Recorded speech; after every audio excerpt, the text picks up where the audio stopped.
kasih Salma. Nah, hari ini kita akan belajar mengenai materi dinamika perubahan hidrosfer sungai. Betul. Nah, hidrosfer. Hidrosfer adalah salah satu dari bagian geosfer atau lapisan bumi. Dalam ilmu geografi, kita mempelajari mengenai persamaan dan perbedaan dari geosfer. Geosfer ini ada 5 lapisan. Selain hidrosfer, ada yang bisa menyebutkan 4 bagian lain. Boleh angkat tangan dan sebut nama ya. Apa sih? Ada atmosfer, kemudian ada Satu aja, satu orang satu ya. Ya betul. Enggak, selain hidrosfer.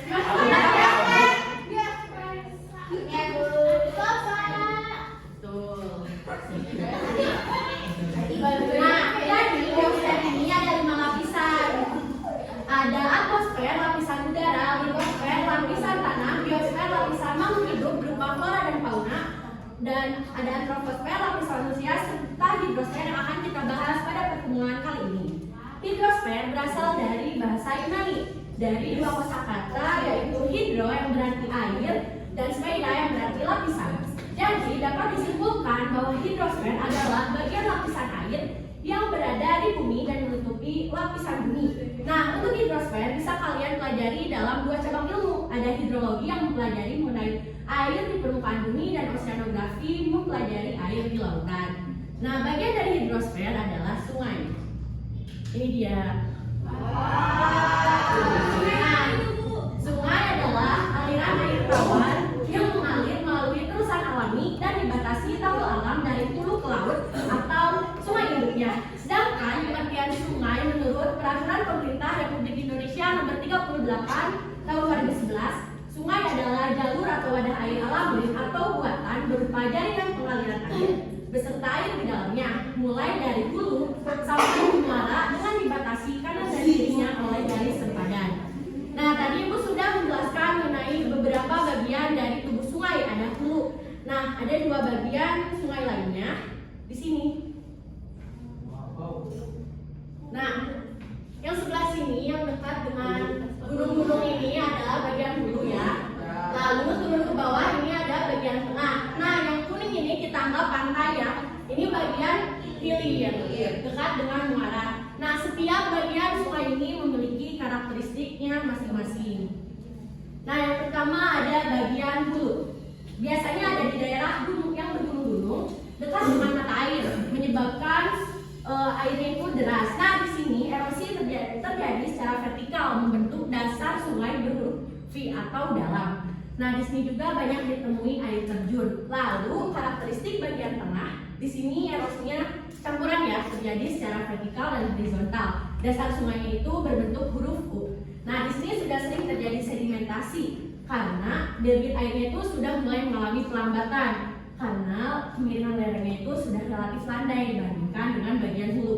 Di sini bentuknya itu sungainya cenderung lurus dan akan berkelok jika menuju hilir. Lalu terakhir ada bagian hilir. Nah, ini tuh dekat dengan laut atau muara. Nah, alirannya itu berkelok-kelok. Daerahnya sangat datar menyebabkan aliran air sungainya sangat lambat. Di sini banyak endapan lumpur yang terbawa dari bagian sungai lainnya. Nah, ini tuh merupakan dataran banjir atau floodplain. Berikutnya ada jenis sungai berdasarkan sumber air yang terbagi menjadi 3. Yang pertama ada sungai hujan. Di Indonesia ini hampir semua sungai berjenis sungai hujan. Mengingat Indonesia memiliki curah hujan yang tinggi dan stabil sepanjang tahun. Contohnya ini Sungai Bengawan Solo, Sungai Citanggu, Sungai Culan, dan lain sebagainya.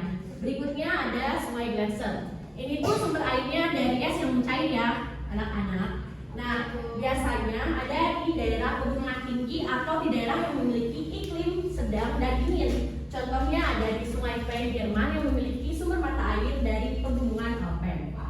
Nah, selanjutnya ada sungai campuran. Seperti yang disebutkan dalam namanya, sungai ini memiliki sumber air yang campuran dari air hujan dan es yang mencair. Di Indonesia punya loh sungai berjenis sungai campuran yang pasti ada di Pulau Papua karena di sana ada pegunungan Jaya yang memiliki es. Nah, contoh sungainya ada Sungai Mebrano dan Sungai Bubul di Papua. Lalu berikutnya ada jenis sungai berdasarkan volume air. Ada sungai permanen. Nah ini tuh bakal ada sepanjang tahun, jadi nggak peduli tuh mau musim kemarau, musim hujan, airnya tuh dan sungai itu bakal terus ada dengan volume dan debit yang tetap. Karena umumnya sungai ini ada di wilayah yang bercurah hujan tinggi atau ada di dekat hutan yang lebat. Contohnya adalah Sungai Kapuas di Pulau Kalimantan. Berikutnya ada sungai periodik. Sungai periodik ini dia labil ya, soalnya musim-musiman. Kalau misalnya di musim hujan, dia itu airnya bakal dikit ya volumenya. Tapi kalau misalnya musim hujan, dia bakal normal seperti sungai lainnya, bahkan kadang meluap. Contohnya ada di Sungai Anakan di Kaliopak, Yogyakarta. Nah, terakhir ada sungai episodik. Nah, atau bisa disebut dengan sungai musiman. Kalau misalnya musim kemarau, sungai ini tuh akan hilang, airnya tuh gak ada, surut banget. Jadi dia tuh gak bakal ada ya. Jadi kayak lembah aja gitu kalau lagi musim kemarau. Tapi kalau lagi musim hujan, airnya banyak dan normal seperti sungai lainnya. Contohnya ada di Sungai Kaladago di Pulau Sumba. Lalu ada pola aliran sungai yang terbagi menjadi 8 bentuk. Nah, yang pertama ada pola dendritik. Ini tuh berbentuk seperti penampang daun ya, ini kayak daun. Nah, biasanya ditemukan di bagian tengah di sungai-sungai yang ada di Pulau Sumatera dan Kalimantan. Lalu ada pola kinet, biasanya ada di lereng curam di pegunungan. Nah, ini tuh anak sungainya berjajar dan mengalir secara paralel atau bersamaan dengan induk sungai. Contohnya ada di Sungai Pontograso di Brazil. Lalu ada pola trellis. Nah, ini tuh membentuk lipatan-lipatan ya. Mau itu trellis atau rektangular, mereka sama-sama biasa berada di daerah lipatan. Tapi kalau trellis ini, jaluran utama itu membentuk sumbu 90 derajat. Contohnya ada di Sungai Parana, Amerika Selatan. Kalau pola rektangular, dia tuh lebih besar ya kekahannya. Bisa anak-anak lihat di contoh gambar ini tuh bisa lebih jelas ya. Kalau misalnya mendekat, itu kayak patahannya tuh lebih kelihatan jelas dari citra satelit. Kalau ini tuh yang kelihatan jelasnya tuh kebanyakan cuma induk sungainya, jadi yang rekahan-rekahannya tuh nggak terlalu kelihatan jelas karena bentuk sumbernya juga lebih besar yang rektangular. Contohnya ada di Sungai Potomac, USA. Lalu ada pola radial sentripetal. Nah, kalau radial sentripetal itu dia tuh dialiri oleh air dari atas tapi menuju ke sumber yang ada di cekungan atau depresi. Jadi si mata airnya itu ada di cekungan. Nah, itu menghasilkan Sungai Serayu yang memiliki hulu di Gunung Slamet. Lalu ada pola anular yang mana ini tuh pola alirannya tuh dari arah tepi menuju pusat yang berkembang di daerah cekungan seperti kawah atau kaldera gunung api. Contohnya ada Sungai Mahakali Uttarakhand di India. Nah, dua pola terakhir ada pola sentrifugal. Nah, ini tuh mirip-mirip ya sama yang tadi, cuman bedanya kalau ini tuh si sumber airnya ada di atas dan menyebar ke berbagai arah meninggalkan di pusatnya. Membuat beberapa sungai-sungai yang memiliki hulu di gunung laut. Lalu terakhir ada pola paralel. Nah, ini tuh sungainya tuh memiliki arah aliran yang hampir sejajar dengan sungai induk. Umumnya terbentuk di wilayah pesisir yang sempit atau lereng perbukitan yang panjang. Oke, cukup untuk materi fisik dari sungai. Selanjutnya ada daerah aliran sungai atau drainage area river basin.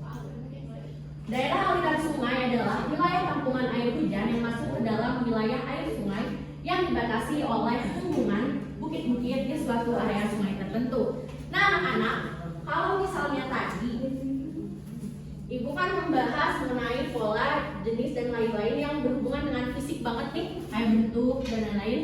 Nah, kalau di daerah aliran sungai dia lebih kompleks ya, nggak cuma membahas bagaimana karakteristik fisik sungai di satu sungai tersebut, tapi di sini ada juga penggunaan lahan dan juga aktivitas manusianya.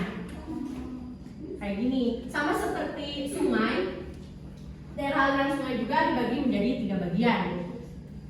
Nah, yang pertama ada daerah aliran sungai hulu, memiliki karakteristik di area perbukitan dengan lereng yang curam dan banyak dijumpai jeram. Biasanya digunakan untuk lahan hutan dan perkebunan. Ini kan kelihatan hutan di Das Hulu juga sedang berkembang untuk menjadi tempat pariwisata di mana banyak orang yang melakukan kegiatan arung jeram di sini. Jadi ini adalah Das Hulu. Nah, selanjutnya ada daerah aliran Sungai Tengah yang memiliki morfologi relatif landai, digunakan untuk pertanian dan menjadi pusat pemukiman. Jadi hampir semua kegiatan manusia itu banyak yang berpusat di daerah aliran sungai bagian tengah. Nah, ini adalah Das Sungai. Lalu terakhir ada daerah aliran sungai bagian hilir. Nah, morfologinya ini merupakan dataran yang sangat subur. Kenapa subur? Ada yang tahu nggak? Kenapa di Das Hilir ini subur? Tahu nggak? Salah. Nah, Ibu jelaskan ya. Kesuburan tanah di daerah aliran Sungai Hilir ini diakibatkan dari banyaknya tanah aluvial yang terbawa dari daerah aliran sungai Hulu dan Tengah yang sebelumnya dilalui oleh sungai tersebut. Jadi lahan ini banyak dimanfaatkan untuk pertanian, perikanan, dan juga ada beberapa pemukiman di dekat hilir. Nah, sekarang juga banyak orang yang berkunjung ke daerah aliran Sungai Hilir untuk melakukan kegiatan pariwisata. Nah, ini adalah daerah aliran sungai bagian hilir. Jadi makasih. Nah, sebelum Ibu tutup materi mengenai sungai, ada yang ingin ditanyakan? Ada yang mau nanya enggak? Cukup? Oke, kalau kayak gitu, Ibu akan membuka sesi game buat anak-anak semuanya. Ibu minta 10 orang buat maju ke depan.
Nah, ada yang ingin ditanyakan nggak sebelum Ibu menarik kesimpulan untuk pertemuan pada kesempatan hari ini? Ada yang mau bertanya? Cukup. Kalian ngerti nggak materi yang Ibu sampaikan? Alhamdulillah. Oke, Ibu akan menarik kesimpulan untuk pertemuan pada hari ini ya. Nah, kesimpulan mempelajari materi pada pertemuan kali ini. Mempelajari hidrosfer sangat penting untuk kelangsungan hidup manusia karena 3/4 bagian bumi merupakan air. Sungai merupakan bagian hidrosfer yang paling dekat dengan manusia. Jadi manusia harus mengerti dan paham mengenai sungai agar bisa memanfaatkan sungai dengan sebaik mungkin tanpa merusaknya dan menimbulkan bahaya bencana yang bisa mengancam kehidupan manusia. Nah, mungkin sekian yang bisa Ibu sampaikan. Ibu mohon maaf jika terdapat kesalahan dalam ucapan ataupun perbuatan. Ibu harap materi yang diberikan pada hari ini bisa memberikan manfaat untuk kalian semua. Terima kasih. Wassalamualaikum warahmatullahi wabarakatuh.